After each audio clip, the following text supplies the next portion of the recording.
Good afternoon, ladies and gentlemen. Good afternoon to our participants and panelists from Curaçao, Aruba, St. Martin, and other Dutch Caribbean islands, Best Islands. And a good evening to our participants based in the Netherlands and even in Portugal, University of Madeira. My name is Steven Damiana, and I am from the Curaçao Chamber of Commerce and Industry. But in this setting, I am representing Europe Direct Curaçao as a local manager based in Curaçao. I would like to welcome you all to our second webinar for today, named Fit for a Digital Age. Before we start, a couple of house rules. All our panelists will have their presentation, and at the end of the presentations, you will be able to ask questions during the dialogue. To pose your questions, you can feel free to start writing them down in the Q&A section that you see below. And later on, after the presentations, we will be discussing those questions. So in that way, you will not forget what you were going to ask. If you already know to whom you wish to ask the question, please state the name of the person, of the presenter, and your question, of course. The session will be recorded and will be eventually posted on the social media of Europe Direct Curaçao, on Facebook and on LinkedIn. I would like to pass the floor now on to our moderator for today, Mrs. 値enrode. Yes, thank you, Stephen. Thank you for your opening remarks. Ladies and gentlemen, invited guest speakers, welcome to our webinar today on the topic of Fit for Digital Age. My name is 値enrode, and I'm a researcher at the University of Curaçao, and I will be moderating this webinar in my capacity of the manager of Europe Direct Curaçao. We have a wonderful program today, but let me introduce to you our speakers. We have the first speaker today is Professor Cokky Hilhorst. She's Professor of Business and IT at Nyenrode University. Our second speaker is Mrs. Pauline Phoa. She's postdoctoral researcher and assistant professor at Utrecht University. After the two presentations, we will continue our webinar with an EU dialogue session. We invited Gilberto Morishaw to conduct this dialogue session. He is a member of the Youth Sounding Board that is of a European Commission installed board. So welcome everyone, and I think it's a very interesting topic today about the digitalization, as this creates new opportunities also for our islands. I would like to invite our first keynote speaker, Professor Cokky Hilhorst. Please take the floor. Thank you very much, Jermaine. I will share my screen with you all. I hope you can see my presentation. I think this is going well. With IT, you never know, I would say. I would like to talk to you about digitization in the public sector, and I would really like to thank the Chamber of Commerce for inviting me. And actually, I would like to talk about the value of digitization in the public sector, but also the challenges that the public sector faces when dealing with digitization. And also the measures that are taken in governments, and specifically in the Dutch government, to deal with these challenges. And so I will start my presentation. Yes, it's working at the moment. I will start with introducing myself. Jermaine already told you I'm a professor at Nyenrode Business University. And I also am a supervisory board member also at the Dutch National Police. And I also worked for the Dutch government to assess IT projects. So I ran the bureau that was doing these assessments. So I know from research and from practice, I have experience with the government and digitization.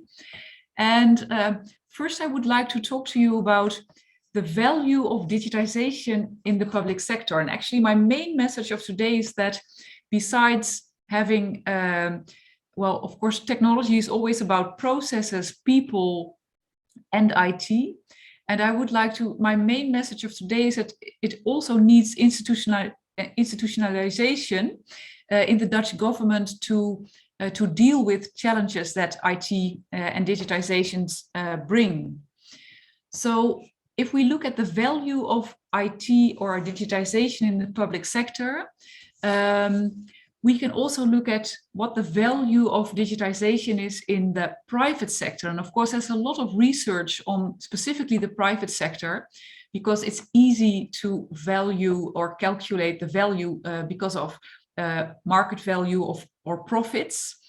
And research shows that in the private sector, organizations with the highest organizational capabilities can realize higher profits and market value than organizations with lower IT capabilities.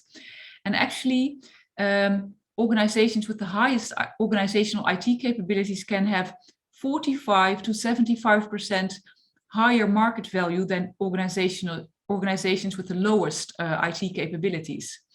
So the main message from this is that actually not all organizations benefit from IT. So it depends whether you benefit from IT. It requires new ways of working. So it depends on your digital practice that you organize, new ways of working, breaking routines that you were working with. And the second thing is, and that is something maybe familiar for all of you or well or known for all of you, but I still would like to address this, that most of the differences in the value through digitization is not explained by hardware and software investments, but mainly by investments in intangible assets. That means, for example, management skills. So how is management capable of making the right investment decisions, the user skills. So are users capable of dealing with the tools that are necessary for working with digitization? Is the IT, are the IT people skilled enough to work with the tools and specific programming languages? Is the internal and external communication digitized? So it very much depends on how IT savvy organizations are. And this is what we know from the private sector. And actually, this is easily copyable to the public sector. So also new ways of working and skills are very important. But of course, in the public sector, we do not talk about profit or market value, but much more about public value. And public value is much more broader in the sense that it not only depends on, for example, how much you save in terms of costs or money or efficiency. It's also about how much trust is there in the organization and the government, or what is the well-being of the citizens in a country. So actually, the value of digitization in the public sector is not as easy as to value as the value of IT in the private sector. And actually, in the past few years, I did research with my colleagues from the University of Amsterdam and Tilburg to look at what efficiency gains can arrive with IT. And our research suggests that a higher percentage of IT costs per capita in either a municipality or in a country as a share of total costs lead to more efficiency in public service delivery in organizations within the government, actually with a payback period of 3 years. So €1 of IT costs per capita extra in the public sector leads to €2 efficiency gains that can be with a payback period of 3 years. So actually there's a very high value of IT in terms of efficiency in the government. And this is also good news. So we have, there's a real good case for investing in IT in the public sector. And investments are more profitable, that's also what research shows, when there's a strong private technology sector. And that's also understandable because then there are what we call knowledge spillover effects. So the knowledge from the private sector can be used in public sector innovation. And also investments in IT in governments are more profitable when great distances have to be overcome. So for example, IT investments in more rural areas is more profitable than, for example, in more dense areas, for example, in cities. And last month in the Netherlands, the Dutch Ministry of Internal Affairs published the Innovation Barometer, comparing Scandinavian countries with the Netherlands and Germany. And there it shows that Dutch government innovation organizations innovate from inside out. So there are a lot of initiatives in the government organizations, both in Denmark, Sweden, the Netherlands, etc., where actually efficiency and better services go hand in hand. So better services and efficiency both are very important in innovating. And of course, that's what we see in the Netherlands and in all sectors all around the world, is that COVID-19 has speeded the adoption of digital technologies, not only in the public sector, but also in the private sector. And many of these changes are structural. So for example, in education or healthcare, we see a lot of extra infrastructure investments that has led to remote teaching, for example, and also in the healthcare sector. So actually, digitization is speeding up, so to say. Another thing that is that we see in the government sector as well is that we see that there's more digital collaboration between private and public organizations. And maybe you haven't seen this car before, but this is a specific example of a very successful private and public collaboration in the Amsterdam municipality, where for parking management, these scan cars are used. And you can see on top of this car a machine that is has a scanning device. And actually it's very efficient because it scans about 3,000 cars per hour. And well, a few years ago, maybe 5 years ago, I could still park my car in Amsterdam without getting a ticket, or without, actually getting a ticket and without getting a fine. But if I park my car right now in Amsterdam without paying a parking ticket, I will be fined within maybe 5 to 10 minutes. So this is a particular collaboration where, based on my license plate number, I use, for example, apps from private parties, like, for example, Park Mobile or Q-Park, and I type my license plate number, and this is checked with the governmental database of owners of cars and license plate numbers. And actually, I'm getting, I have to pay, I'm getting a bill for my parking time. And if I don't have a ticket, I will be fined automatically on my address by the Amsterdam municipality. And this whole process actually is owned by the municipality. So what you see is that this is a particular example where transactions are not solved by one party, but by several private and public parties, where, of course, we have to be very careful with data sharing, but we also find new ways of learning and the transition of processes.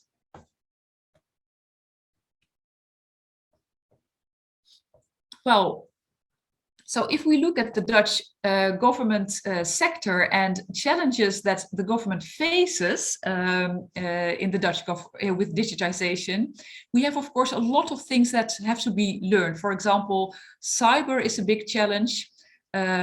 but also disinformation or the power of large tech companies and the applications they use in the schools, from Google to Facebook, etc. But specifically, two challenges I would like to address in particular. And the first one is cost and time overrun in large projects. And the second is the use of data and algorithms about citizens and companies. And I've been told that the tax authorities in Curaçao also have some IT project issues. And I would like to tell you that this is not specifically a problem in Curaçao. It's a problem that is actually not only a problem in the Dutch government or governments in general, but it's an issue that a lot of industries face. And here you see a newspaper article in 2018 in the Dutch Financial Times saying large IT projects of the governments are 1 billion euro more expensive than planned. So actually what research from McKinsey and the University of Oxford for large projects, so projects above 15 million euro, what this research shows is that 56% of IT projects massively blow their budgets, that they have time overrun, and they only deliver half the value that is expected. So actually this is not something new, and it is the same image in all industries. So it's not something particular for the government sector. And what is worse is that about 17% of these projects have a cost overrun of 200%. So in the private sector, this really leads to continuity issues. And I will go to the next slide. Actually, we had this problem in the Netherlands. This problem was so big and so annoying because, of course, all these headlines with well another project going down the drain that spent 60 million or 100 million euros. It was such a problem that in 2014 we had a committee called the Committee Elias, after Ton Elias, a member of Parliament, and this committee specifically looked at the IT problems on digitization in the government sector, and this was the central government in particular. So this committee established after research the following insights: that the central government does not have its IT projects under control, that politicians do not realize it, but IT is everywhere, central government is not fulfilling its policy ambitions, accountability and decision-making structures in IT projects is poor, the government's knowledge is inadequate, we do not have insights in costs and benefits, and maybe at the end, number 10, the central government lacks learning capacity in the field of IT. And of course, this is actually quite problematic when you're in a digital age. Yeah? So, of course, for a lot of policy areas, IT really is necessary to solve issues.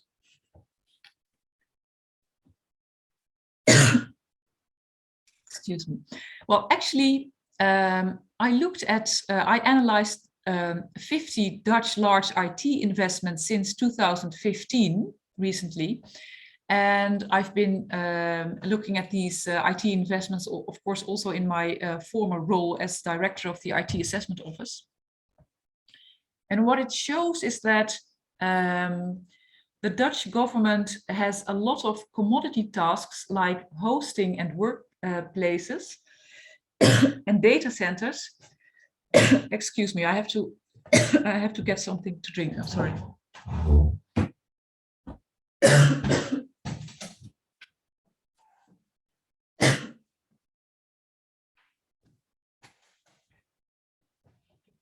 I'm sorry for this. I just gave a class of 2 hours, so my throat is a bit in problems. So the government does commodity tasks themselves, like hosting and workplaces and data center buildings. And actually, these are tasks you could easily leave to the market, of course. And what also is visible from these investments is that they leave specific tasks to the market, such as design, architecture, and supervision, which you would actually expect the government to do themselves.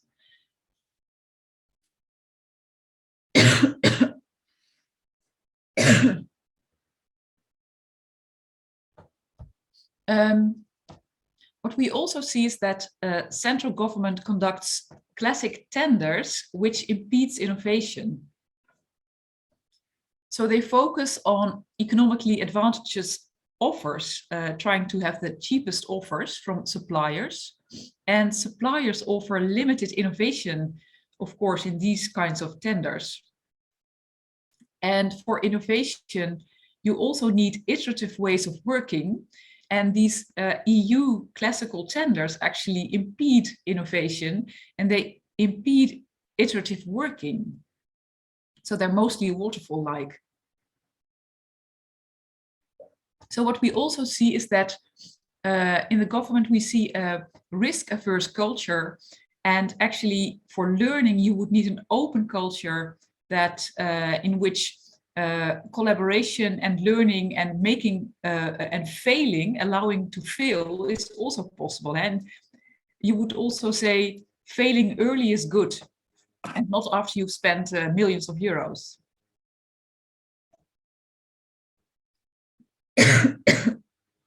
So if we look at what happened in the Dutch government, we see that they defined an adviescollege ICT-toetsing.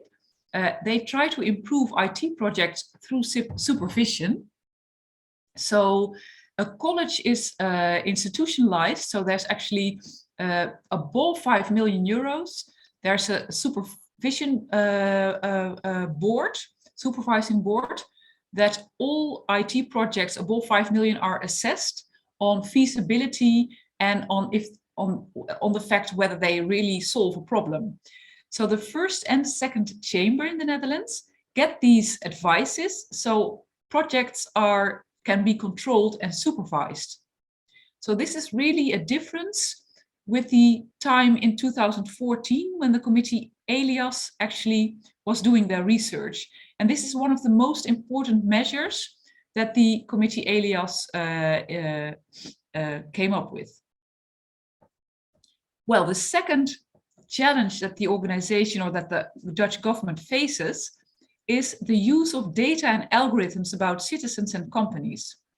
So what we see is that, of course, data and algorithms bring a lot of efficiency, but it's also the fact that data and algorithms can cause problems of, for example, legal and ethical issues.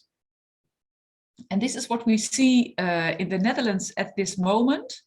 This is a newspaper ad that I show here in Trouw, a Dutch newspaper. And it shows the tax authorities mainly went after low incomes. And what happened here is that the Dutch government actually is in an affair called the toeslagenaffaire, where allowances tax authorities, they give allowances for families to pay their daycare for children. And the tax authorities wanted to look at anti-fraud measures. So people making mistakes or committing fraud, they wanted to look at these, they wanted to take measures. And they used a self-learning algorithms to select the people and the groups that they wanted to control or look at specifically. So they checked specifically the lower incomes because they used an algorithm that actually looked for lower incomes. And this meant that low incomes were disproportionately checked for fraud and mistakes. And also these measures were actually quite excessive. So it also led to really thousands of people being in quite miserable situations, having to leave their homes because of the high debts they came into, or unemployment, etc. So it's really quite a big affair. And here you also see, so here you see an example of what can happen if you, do not use data and algorithms in a legal way. And what we see here is that in the Dutch government, we see two institutions that now make policy on artificial intelligence, so the use of algorithms and data. And one of them is the Dutch Audit Office from the government, and they have a report called Attention for Algorithms.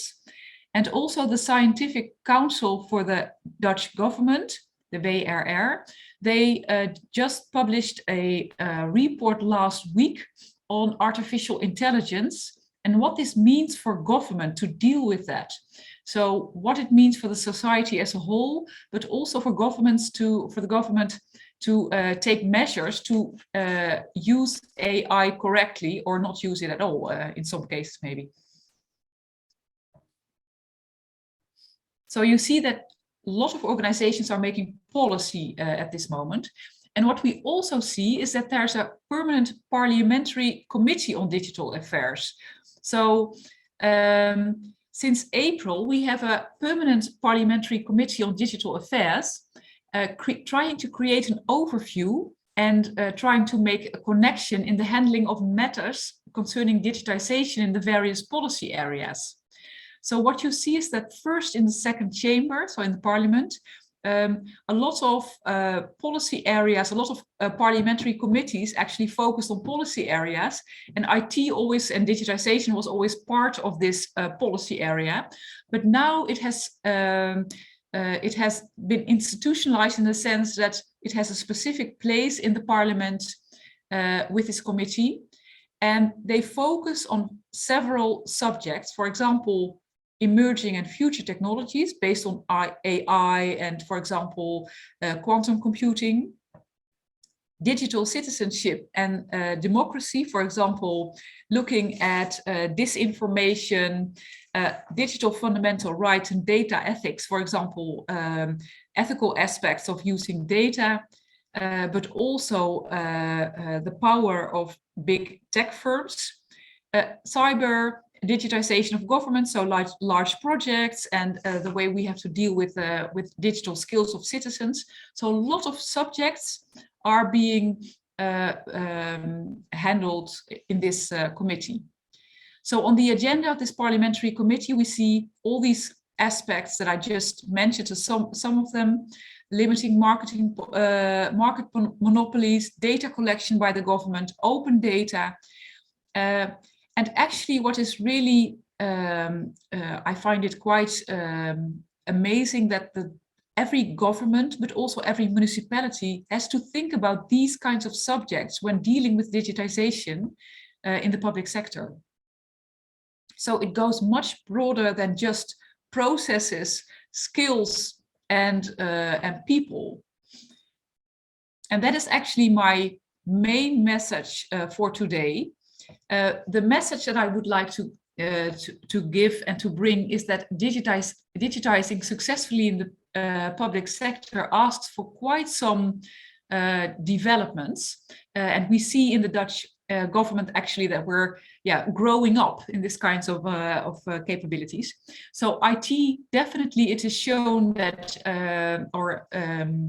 science suggests that IT leads to more efficiency in public service delivery, but not all organizations benefit. It requires new ways of working and services, and also new digital ways of working and collaboration between private and public organization. And we see this much more and more.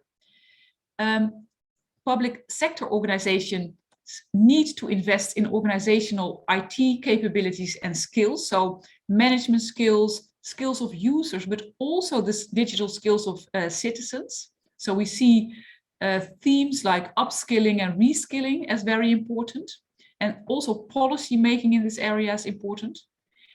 But one of the most important things that I see now happening in the Dutch government, and which is very, I think, positive, is that the public sector is making progress in institutionalization of these skills. For example, in policy making or organizing supervisory boards on information technology. And given the amount of subjects that I just mentioned that are part of digitization in public life and in society, this is very necessary for public sector organizations. So I would like to leave it with that. I'm so sorry for my cough just now. Luckily I overcame it, but I hope my message for you is clear. Thank you, Professor Hilhorst, for your presentation. I think that the challenges that you mentioned are really similar to the challenges that we experience on the islands.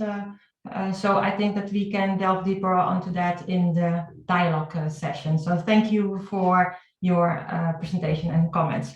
I would like to proceed with the next presentation, Mrs. Pauline Phoa, and her presentation is titled Digitalization and the Response of Law. So Mrs. Phoa, the floor is yours. Yes, thank you, Charmaine. Thank you for inviting me tonight or this afternoon for you guys on Curaçao or the other islands. So my name is Pauline Phoa. I'm a researcher connected to Utrecht University. And I'm going to talk to you today about digitalization and the response of law. Let me see if I can, yes, there we are. I'm sorry, I just need to, my Zoom is getting out of control. I can't see my screen anymore. Yes. So digitalization, do you see my presentation? Yes, you can see it, but it's not in the presentation mode. Yeah, that's what I wonder about. Yes, this is the presentation mode. Okay, this is great. Okay. I'm just going to, well, anyway, so there you go, digitalization. So what I wanted to talk to you about is digitalization and the response of law. And this is a very, very big question, a very broad topic. So I'm going to narrow it down as much as possible. But I just wanted to drive the point home, and I don't think I need to elaborate this, but our lives, not just you know, the public life and the government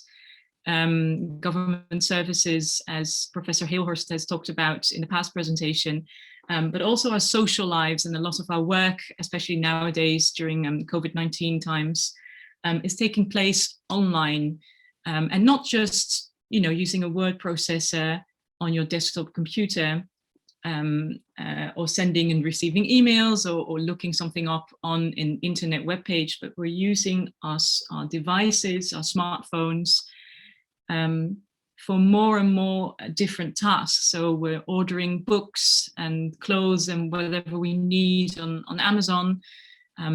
We're ordering food that can be delivered within, you know, a couple of minutes sometimes, on various platforms. We're sending messages to our loved ones using WhatsApp or Signal or other applications. And so a lot of our social lives, as a lot of our political lives as citizens, and also our public life and public services and institutions are taking place through digital technologies. And this is already pretty complex and very full. And the next step may be this, the announcements that several big tech companies have the ambition to create the or a metaverse, and we still need to find out what they really mean with that. But we can assume that it's this kind of integrated virtual reality really to a next level, which takes the grasp of digital technologies on our lives to a next level and to a deeper level. And so before I start to talk about what we lawyers can do about, or how we can respond to the digitalization of our society, I just wanted to drive the points home and spend just a minute on identifying the uses of digital technologies. What are we talking about when we're talking about digitalization? As Professor Hilhorst has talked about, we can think about the use of data by companies, but also by governments for optimization. We can also think about the use of new technologies by companies for practical purposes. So, mechanical sorting, warehousing, all that kind of use of new technologies. Then we have, as I said, new technologies for social interaction. So all of the social networks that we're using, all of the messaging services, video calling.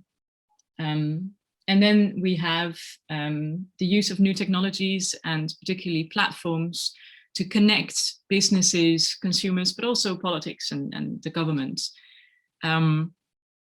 And then we also have the use of data to monitor and inform policy progress. So the government is using a lot of data, and they're using big data, and it's analyzed, and based on that data, increasingly, new policies and new laws are made. So it's also very interesting to see how new policies are directed by digital technologies and the use of data. Now, all of this should not be very strange to you, but I wanted to talk about this. So instead of, so my expertise is EU law and EU internal market law, competition law, and fundamental rights protection. What I did not want to do for you tonight is go through a list of all of the legal and regulatory instruments that the EU has created in response to the digitalization of our societies and our markets, because I thought it would be pretty boring. And also I thought to make a presentation that is, I hope, as useful as possible for the people on Curaçao and the other Caribbean islands. So to see, what parameters and what principles are these legal and regulatory responses based on? What choices can you make when you design a legal system or a regulatory initiative? And how can you adapt certain choices made in the EU, for instance? How can you adapt that to the local context and public values? So here we see kind of the wheels in the machine of the law. And at its basis, we are telling a story about the normative framework. So a normative framework is usually it's laid down in the constitution, but it's kind of the whole of the legal order. It's a story we're telling by way of the law about what society we strive to live in, what we think is the good life, as philosophers call it. And so when you're designing a regulatory response, it should be coherent with this overarching normative framework. So we're telling a story. I like to use, and I do that with my students as well, I like to use the metaphor of a story we're telling, in which we have a certain worldview, a certain way of thinking about how the world functions, how the people on in that world, how they behave, what kind of roles they play, how they act. And so within this normative framework, there are certain assumptions that we have about the world and how it functions. And based on that, we design incentives and a legal system it's basically, it's a system of rights and risks, liabilities, and these are all incentives to behave in a certain way. And I hope I can make this clear in this presentation, that this is the very foundational level in which we ought to have a conversation about the digital transformation of our worlds.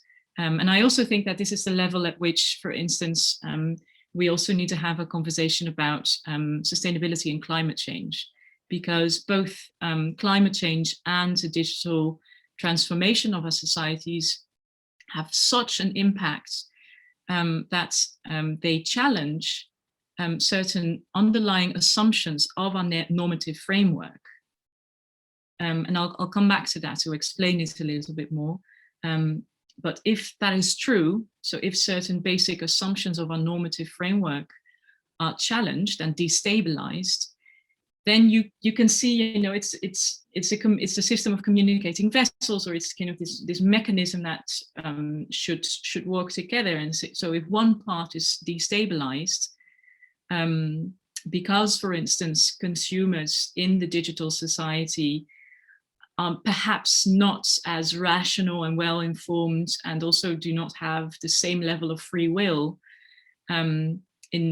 as they had or were assumed to have in the analog worlds. And I will come back to that. But so if one part is destabilized, what else is destabilized too, right? And we need to think critically about this, and not just us lawyers, but we need to have critical and deep level conversations about this in the political arena as well. So this is all very abstract, and I'll try to make it more concrete now. So there is research by 𝗗𝗶𝗴𝗶𝗶 from Utrecht University about the platform society, and she identified three kind of spheres of actors that you need to take into account. And this is basically also in the analog world, the three spheres, but they're overlapping and they're shifting roles when it comes to the digital transformation. So again, as I said, we're kind of thinking about the law as a story we're telling about our society. And in that story, we have, of course, actors. And we used to have, kind of a neat bubble of the civil society, and then the state and the market. And I think inherently there are some overlaps between those spheres. But it's very interesting to see how, for instance, our participation as kind of consumers or private people on social networking sites nowadays bleeds into kind of our role as citizens of a polity. We have the example of the Cambridge Analytica scandal, so where Facebook was used to influence the Trump election. Yeah, so in our capacity as kind of consumers or kind of private, socially, private persons just communicating with our loved ones, then all of a sudden we are influenced as citizens, and in our democratic processes. And also we see a tendency in the digital transformation that the market, so these global corporations, so GAFA, Google, Amazon, Facebook, and Apple, increasingly perform state-like roles. And the Trump ban from Facebook and Twitter, it can be named as an example of the shifting of roles of a global corporation really stepping into the public sphere of free speech and political participation. So this is the level that I think we need to have a conversation about, and also where when you're designing a new law, you should think about. Because all of these actors, and I'll just go back, but all of these actors and these spheres have different interests and values. Right? It may be very self-evident, but I just wanted to make it very clear in order to have this well, not make too many assumptions about this and really question our assumptions.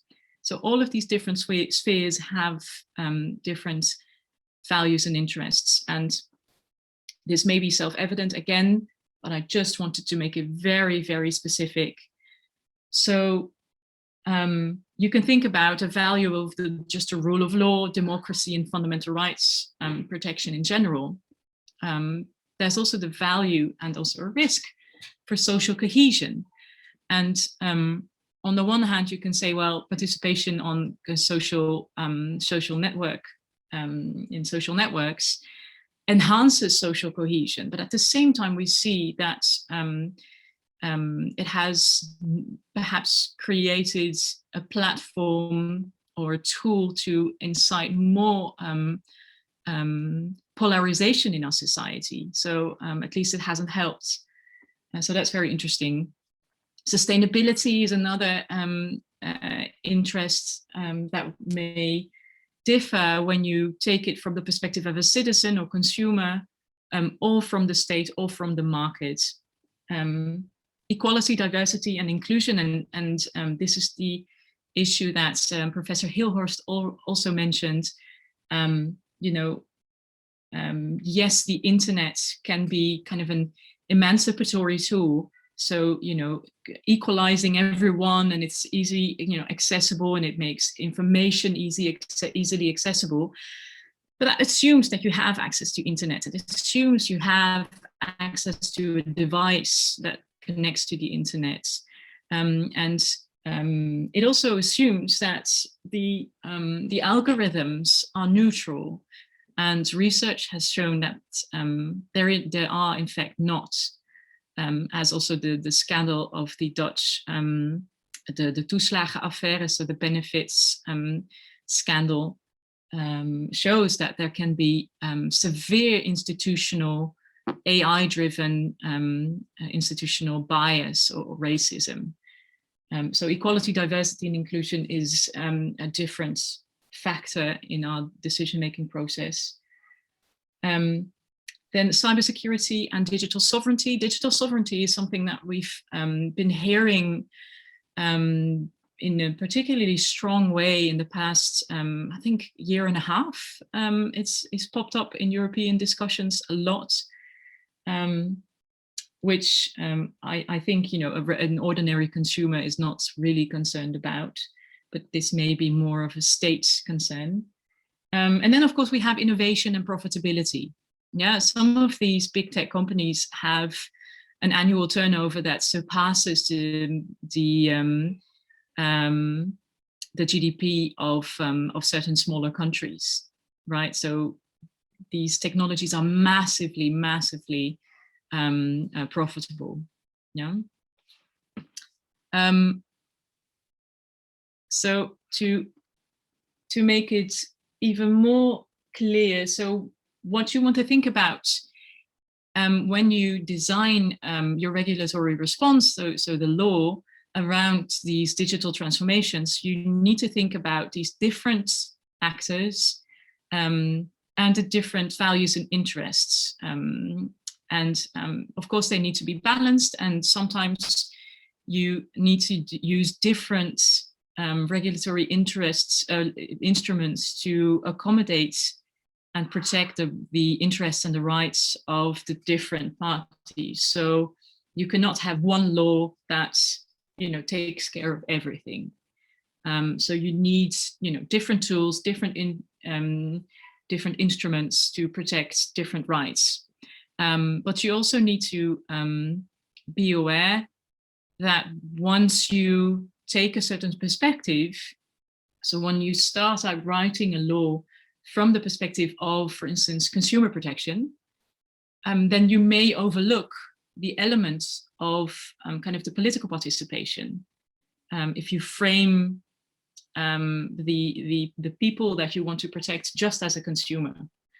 And again, if you frame it from a fundamental rights perspective, which maybe it's very commendable, but you may overlook and sometimes purely fundamental rights-based instruments may conceive of people as very passive, as kind of these weak subjects that need protection, which also belies kind of the creativity and autonomy of people. So again, there's not one answer to this, but it's very interesting to see. You know, it really depends on what perspective you take, and also how it's grounded in your normative framework.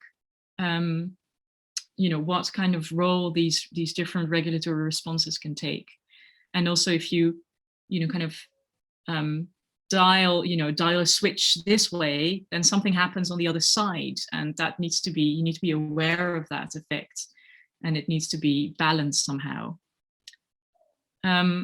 So let me get to the European instruments that we've designed so far, and there are too many to really make an exhaustive list, but just a couple of them. So when you think about the law's response to the digital transformation, you can think about just kind of ordinary contract law. And usually what a digital or kind of big tech companies can create is a power asymmetry. What we have in the European Union is, regulations about unfair contract terms, which protects consumers, but especially small businesses, against, unfair terms imposed to them by a bigger, more powerful player on the market. Now, what we also have is an e-commerce directive, that tries to ensure the free flow of data on the European internal market. It tries to take away obstacles, also in the form of legal uncertainties, but also, and then the uncertainties are related to the system of liability. So different parties in the online sphere need to know what kind of liabilities they incur, and that they can take into account just, in their business planning and budgeting as well.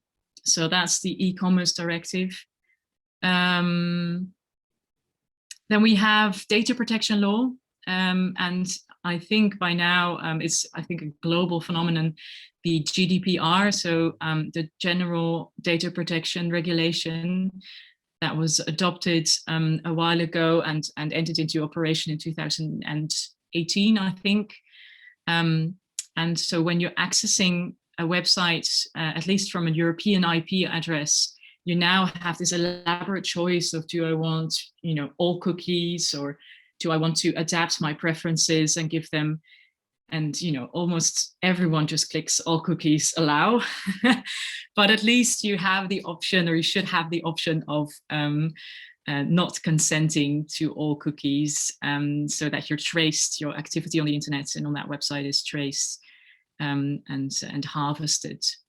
So the data protection regulation has a dual aim. So it's on the one hand ensuring, like the e-commerce directive, the free flow of data on the internal market, so facilitating that, because it has a huge economic value, of course.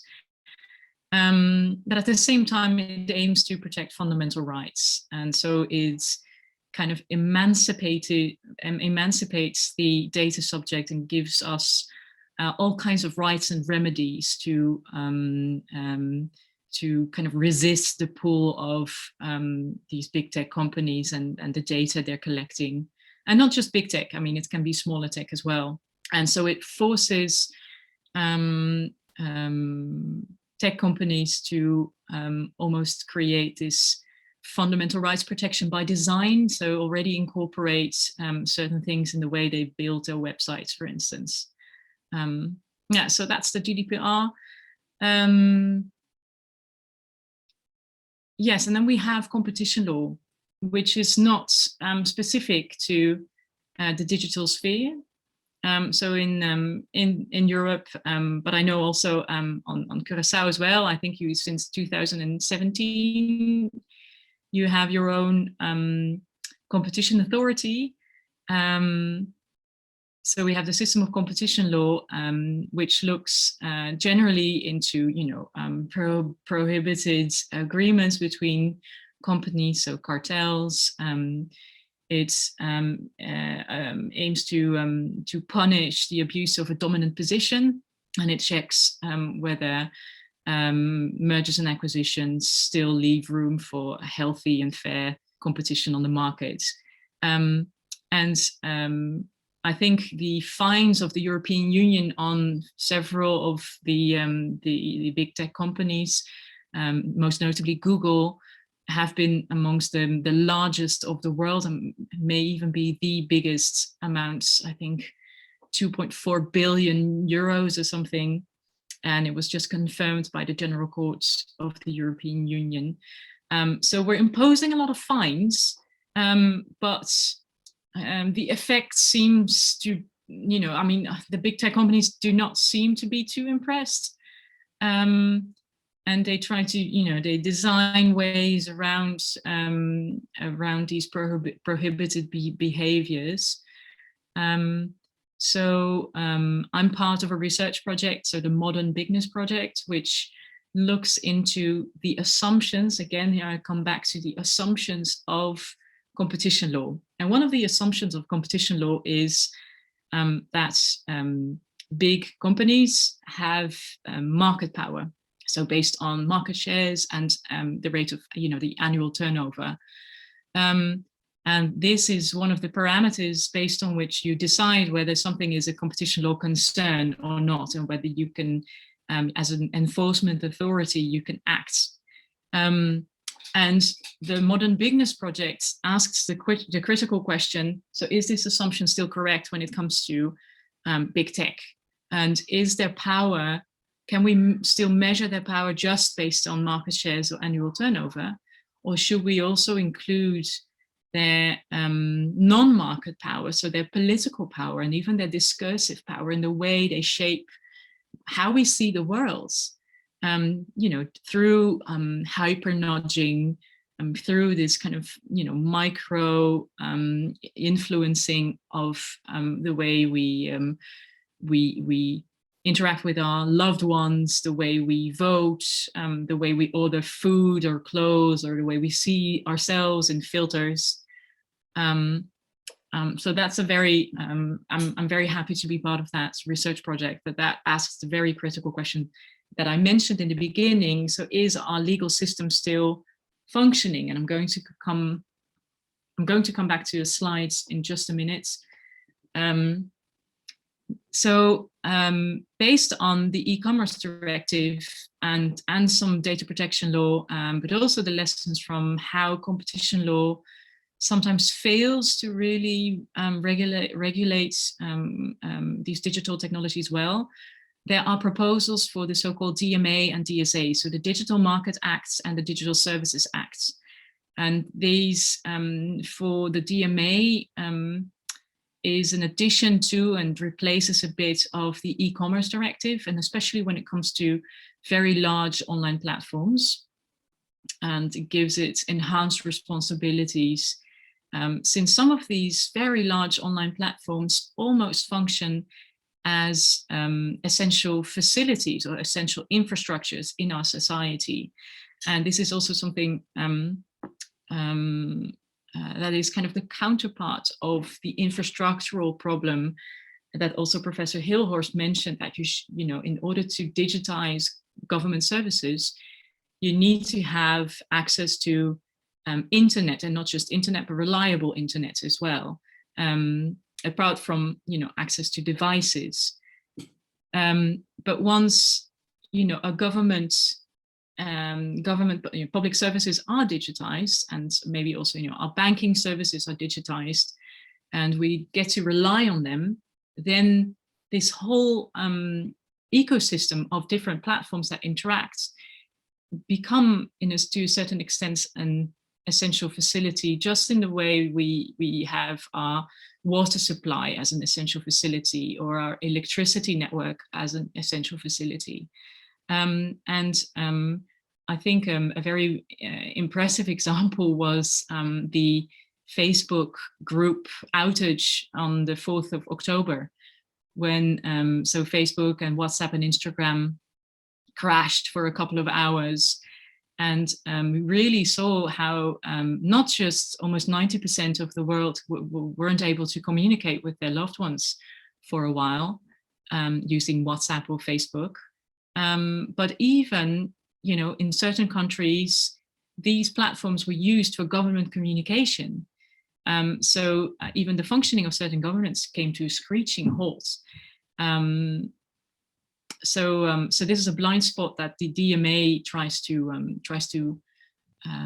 fill, to cure, and the DSA is aimed at illegal content, so fake news and other illegal content online, and it enhances the obligations, you know, incumbent on these different platforms that kind of host this content.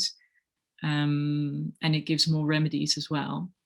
And then last but not least, a very important chain in this kind of necklace, or this system of this legal system that responds to the digitalization of our society, is fundamental rights protection. And in the European Union, we have this almost kind of layered system of, you know, the European Convention of Human Rights, the ECHR, the EU Charter of Fundamental Rights, and the national constitutions. And again, you can see where the link is with the kind of the normative framework, the story that we're telling about the law and about who we are as a society. And here, to a much larger extent than with the other laws, you see a big role for courts to enforce fundamental rights and to really protect the interests of citizens and private individuals. So that was what I really wanted to say concretely about EU law. And now I just wanted to, you know, go back to this slide again. So just to recap, we've talked about the normative framework, and I think here is where, for instance, the Curaçao administration can make a difference to really have this critical discussion of course, you know, you're small islands, but at the same time, you can learn. And I saw one of the questions already in the Q&A that responded to Professor Hilhorst's presentation asks this question. So we're kind of late to the digitalization party, but at the same time, you can watch the party going on somewhere else, and you can see all of the mistakes and the people throwing up in the corner, and you can learn from those mistakes. I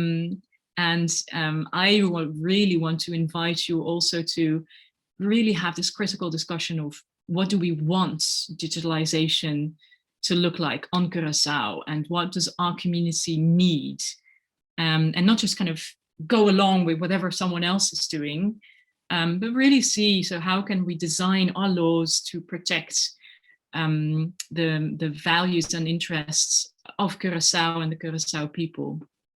And again, so this is about the big story of a normative framework, and then based on that, the assumptions and incentives that you put in place. And yeah, so these are conversations like today, I think, that we need to have, and I really want also on the European level, and that's where my research comes in, that I really, again, at all different levels of, you know, kind of the legislative process, that I hammer on this point, that we need to have conversations. And a lot of people will say, well, it's very abstract, but it's very fundamental. And again, these developments like digitalization and climate change are so fundamental to our society that we need to have a critical, open discussion about this, about the values that we want to guide our future. So I'll leave it at that, and I'm really looking forward to the discussion and to seeing you, because I've just been talking to my screen for now. Thank you so much for inviting me, and I look forward to sharing my ideas with you. Okay, thank you, Pauline, for your interesting presentation.